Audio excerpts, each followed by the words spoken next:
আসসালামু আলাইকুম। Hello guys, কেমন আছেন সবাই? আশা করি যে যেখান থেকে ভিডিওটা দেখছেন আলহামদুলিল্লাহ সবাই ভালো আছেন। আমিও আলহামদুলিল্লাহ ভালো আছি। তো আপনাদের মাঝে আমি নতুন একটা ভিডিও নিয়ে আসলাম নাসিমা মাল্টিব্লগ 22 চ্যানেল থেকে। আশা করি ভিডিওটা স্কিপ না করে ফুল ভিডিওটা দেখবেন। তো আজকে আপনাদের মাঝে এমন কিছু কথা বলবো খুবই গুরুত্বপূর্ণ এবং খুবই প্রয়োজনীয়। আশা করি ভিডিওটা স্কিপ না করে ফুল ভিডিওটা দেখার অনুরোধ রইল, ফুল ভিডিওটা দেখবেন। আর যারা এখনো সাবস্ক্রাইব করেনি প্লিজ দয়া করে আমার ভিডিওটা একটু সাবস্ক্রাইব করে দিবেন, চ্যানেলটা সাবস্ক্রাইব করে দিবেন।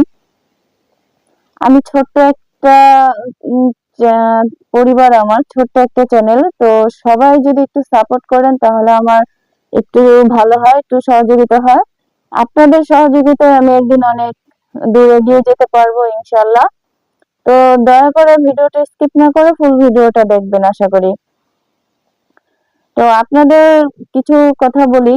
তো মূল কথা যাওয়ার আগে যে আমি কিছু বিষয় কথা বলবো, যেমন কথা বলবো আপন মানুষ কিভাবে কষ্ট দেয়, আপন মানে কাছে এসে মানুষ কিভাবে একটা সংসার ভাঙতে পারে, কিভাবে কি মানে এইসব বিষয়ে আর কি বিস্তারিত আলাপ করব। আর এটা বোঝারও উপায় নাই। আর এই সব বিষয় নিয়ে তো বেশিরভাগ সতর্ক থাকবেন আপনারা যে কাছের মানুষগুলো কি কিরকম রিয়াক্ট করতেছে, আপনার সাথে কিরকম ব্যবহার করতেছে, বা আপনার কষ্টের সময় সে কি ধরনের আপনাকে আহ সান্ত্বনা দিচ্ছে। একটু খেয়াল রাখবেন যে যদি আপনার আমি মানে সাধারণ এতটুকুই বলি, যদি দেখেন যে আপনার স্বামী স্ত্রী ঝগড়াই লেগেছে, তো সেইখানে অবশ্যই আপনারা মা বাবা ভাই বোন এদের সাথে শেয়ার করতেই পারেন। তো এদের সাথে শেয়ার করে দেখবেন মা কিন্তু কখনো খারাপ চাইবে না। এটা এক কথা। আর আরেক কথা হয়েছে যে অনেক সময় মা যদি একটু বয়স্ক হয়ে যায় বা সেও বুঝতে ভুল করতে পারে, তো কিন্তু খারাপ চাইবে না কখনো। আর আরেকটা বিষয়ের মাথায় খেয়াল রাখবেন, ভাইও বোনও ভাবিও এরা যত খারাপই হোক চাইবে না আপনার সংসারটা নষ্ট হোক। আর মূলত আমি আরেকটা কথা বলবো আপনাদের, আহ, এর বাইরে এর বাইরে ভাই বোন মা ভাবি বা নিজের ঘরের মানুষ ছাড়া এর বাইরে যদি কারো আপন ভাবেন তাহলে আপনি সত্যি ভুল করতেছেন। আমি বলবো এটা আপনি ভুল করতেছেন, কারণ এর বাইরে যদি আপনার এই প্রাইভেট কথাগুলো দিয়ে দেন বা এই প্রাইভেট কথাগুলো আপনি বলে দেন, তাহলে বুঝবেন যে কেউ আপনার সুযোগ নিচ্ছে, কেউ আপনাকে ব্যবহার করার জন্য, কেউ আপনাকে হয়তো বা প্রতিশোধ নেওয়ার জন্য হতে পারে। আবার এমনও হতে পারে যে আপনি তার চেয়ে একটু ভালো আছেন, আপনাকে হেনস্থা করার জন্য হতে পারে। মানে বিস্তারিত এরকম কিছু হতে পারে যে আপনি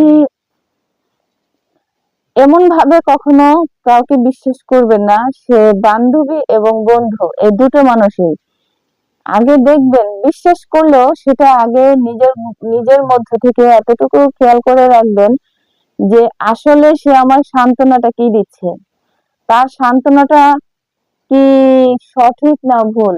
এমনও হতে পারে আপনার পক্ষ নিয়ে সে আপনার হাজবেন্ডের বিপক্ষে কথা বলতে পারে, তাহলে মনে করবেন ওটা ভুল। কারণ যখন আপনি রাগ করবেন অভিমান করবেন, ওখানে আপনাকে বকতে হবে। আর আপনাকে শিখাতে হবে, স্বামীর প্রতি দুর্বলতা আনতে হবে। কারণ অভিমানটা আপনি করেছেন, স্বামীর সাথে রাগ আপনি করেছেন। তো সেইখানে যদি কেউ আপনাকে আপনার স্বামীর সম্পর্কে খারাপ কিছু বলে, তাহলে মনে করবেন সে আপনার ভালো চায় না, সে আপনার ভালো চায় না কখনো। তবু এটা এটা মনে রাখবেন যে স্বামী স্ত্রী সংসারের মধ্যে কিন্তু বেশিরভাগ শয়তান ঘোরে। যেমন ধরেন, আহ আমি একটা ছোট্ট একটা কথা বলি যে ইংলিশের একটা দল আছে, যে ইংলিশ তো গুরু তাদের, তাদের এক এক সমাবেশে বসে। তো একদিন এক মানে সমাবেশে বসে সবাইকে দিয়ে বুঝিয়ে দেয় যে তুমি অমুক জায়গায় যাও, তুমি অমুক জায়গায় যাও, তুমি অমুক জায়গায় যাও, এরকম করে সব জায়গায় পাঠিয়ে দেয় তাদের মানে গ্রুপের লোকগুলো, আর লোক বলতে বুঝে নেই তো, শয়তানের বাচ্চাগুলো আর কি। যে তো দেখা যাচ্ছে যখন সবাই কাজ করে ফিরে আসে, তখন বলে যে কে কি কাজ করে এসেছো বলো। তবে কেউ বলে আমি অমুক জায়গায় আগুন লাগিয়ে দিয়েছি, আমি অমুক জায়গায় ঝগড়া লাগিয়ে দিয়েছি, আমি অমুক জায়গায় নামাজ থেকে বিরত রেখেছি, মানে ইত্যাদি ইত্যাদি অনেক কথাই বলে। তবে একটা ইম্পর্টেন্ট বেশি কথা হলো, সেটা হচ্ছে একটা একটা মানে শয়তান আর কি বলতেছে, ইবলিশের বাচ্চা বলতেছে যে তোরা কি করছিস, তোদের চাইতে বেশি ইম্পর্টেন্ট কাজ আমি করেছি। তো সেটা কি? বললো আমি স্বামী স্ত্রীর সাথে এমন ঝগড়া লাগিয়েছি, তালাক না দেওয়া পর্যন্ত ওখান থেকে আসেই নাই। তো তখন বললো তোরা কি করেছিস? ওই তো করছে কাজের কাজ। তো এবার বুঝেন যে শয়তান আমাদের পিছনে কিভাবে লাগে। যখন স্বামী স্ত্রী ঝগড়া করবেন, তখন এটা খেয়াল রাখবেন আমাদের মাঝে শয়তান ঢুকে। স্বামী স্ত্রীর মাঝে যদি ঝগড়া লাগে, তখন একটা কথা উভয় পক্ষে মনে রাখবেন, সেটা ছেলে হোক আর মেয়ে হোক, দুজনেই মনে রাখবেন যে এখন শয়তান বসত করতেছে। কিভাবে তার স্ত্রীকে সান্ত্বনা করা যায়, কিভাবে সান্ত্বনা দেওয়া যায় সেটা। আর মূলত একটা কথা, আমরা সবাই কিন্তু আহ এত সাধু না, একটু রাগ কম বেশি সবারই আছে। তো দেখা যাচ্ছে যখন স্ত্রী রাগ হবেন, তবে দয়া করে পুরুষেরা তখন নিজেকে একটু কন্ট্রোল রাখবেন। দেখা যাচ্ছে যে সম্পর্কটা বজায় রাখার জন্য এটাই বড় অস্ত্র। তো এই অস্ত্রটা সবাই ব্যবহার করবেন, যে নিজেকে একটু তখন সামলানোর জন্য চেষ্টা করবেন, নিজেকে একটু ধৈর্য রাখবেন যে এখন ওকে বলবো না, কারণ ও এখন রাগ করেছে। আর এই ক্ষেত্রে আমি মেয়েদের ক্ষেত্রেও এটাই বলবো, যে যখন স্বামী রাগ হয়, তখন আপনারা কখনো কথা বলবেন না। হ্যাঁ, আপনার অযুক্তি অনেক কথাই বলে ফেলে স্বামী, অনেক কিছুই বলে ফেলে, তবে কখনোই তখন এই কথাগুলো বলবেন না। এই কথাগুলো বললে মানে তাদের সাথে যদি তর্কে জড়াতে যান, তাহলে হয়তোবা তখন তার হাতও উঠে যেতে পারে, এবং সে আপনাকে কেন আপনার ফ্যামিলি তুলে কথা বলতে পারে। তো সেজন্য আপনাদের দয়া করে বলবো যে যখন স্বামী রাগ হয়, তখন স্বামীর উপরে কথা বলবেন না। যখন রাগ কমে যায়, তখন স্বামীকে আপনি অনেক বুঝিয়ে বা অনেক কিছু বলতে পারবেন, দেখবেন আপনার স্বামী তখন কখনোই রাগ হবে না। তখন হয়তো আপনার কাছে ক্ষমাও চেয়ে নিতে পারে, যে হ্যাঁ অবশ্যই মনে হয় আমার ভুল হয়ে গেছে, আমাকে ক্ষমা করে দাও। কিন্তু ওই মুহূর্তে যদি আপনি তার সাথে তর্কে জড়ান, তার সাথে আপনি যদি সে একটা বলে আপনি যদি একটা বলেন, সে যদি চারটা বলে আপনি দুইটা বলতে গেলে হয়তো লেগে যেতে পারে। তো সেজন্য আপনাদের অনুরোধ করে বলবো যে ভাই ও বোনেরা, আপনাদের দুজনেরকেই বলি যে এই এই কথাটা মাথায় খেয়াল রাখবেন, যদি কখনো দুজনের মধ্যে ঝগড়া লেগেই যায়, তাহলে দ্বিতীয় কাউকে আনবেন না। দ্বিতীয় কাউকে আনবেনই না, এবং সেটা মা বাবা ভাই বোন যেই হোক আনবেন না। তারপরে যদি বেশি হয়ে যায়, তখন আপনি হয়তো আপনার মা বাবা ভাই বোনকে আনতে পারেন, কিন্তু সেক্ষেত্রে আমি বলবো বাইরের কাউকে না। হয়তো বাইরের কেউকে আনতে গেলে তাহলে আপনার সংসারটি একটু কষ্ট হয়ে যাবে, সেটা মাথায় রাখবেন। কারণ ওই বেশিরভাগই আমি আমি কিন্তু ফার্স্ট বলেছি যে আমাদের মধ্যে কিন্তু স্বামী স্ত্রী সংসারের মধ্যে কিন্তু শয়তান ঢোকে। যেমন ধরেন আমরা এমনও আছে, যদি আমরা রাগ করে অন্যদিকে ঘুরে ঘুরে ঘুমাই, তাহলেও সেখানে মাঝখানে শয়তান বসত করে, সেইখানে শয়তান এসে উপস্থিত হয়ে শয়তানের মাঝে শুয়ে থাকে। তাহলে আপনারা বলুন যে শয়তানের কাজ কি? শয়তানি গিরিঙ্গি লাগানো। তো সেক্ষেত্রে আপনাদের বলবো যে এত উত্তেজিত হবেন না। কেউ একজন চুপ থাকবেন, দেখবেন স্বামী রাগ হলে স্ত্রী চুপ থাকবেন, স্ত্রী রাগ হলে স্বামী চুপ থাকবেন।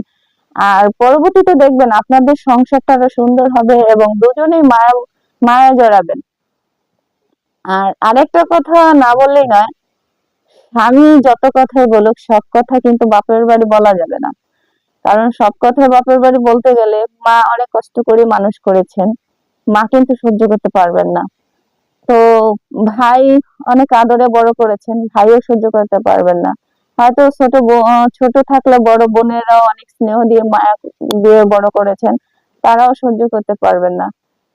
কিন্তু তখন কি হবে? আপনার পক্ষে তারা কিছু কটু কথা বলে ফেলবে, তখন আপনার ভিতরে আরো রাগ জমে যাবে। হ্যাঁ, ঠিকই বলেছে, আমার বাবা মা, আমার আত্মীয় স্বজন তো কখনো খারাপ চাইতেই পারে না।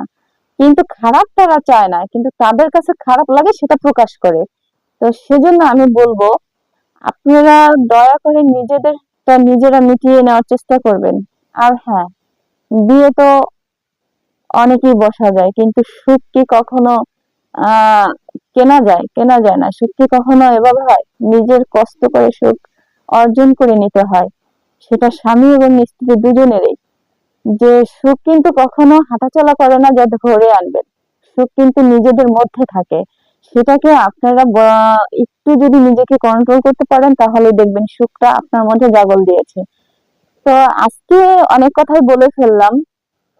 তারপর আরেকটা কথা আমি না বললেই নয়, যে অনেকেরই দেখি মাকে সম্মান দিতে কম জানেন। যে মা বলতে একটা বাচ্চার সামনে, একটা মা একটা বাচ্চার সামনে যখন শাসন করে মা, তখন কোনোদিনও ওই বাচ্চার মাকে আপনারা রাগ করবেন না।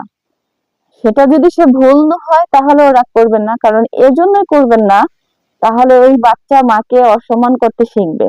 তো সেজন্য আপনাদের আমি বলবো, এই বিষয়ে আমি অন্যদিন আরো তথ্য দেব। তো অনেক কথা বলে ফেলেছি, সেজন্য বলবো এতটুকুই যে যদি ভুল শাসন করে থাকে তাহলে তাকে পরে বুঝাবেন, কিন্তু আগে নয়।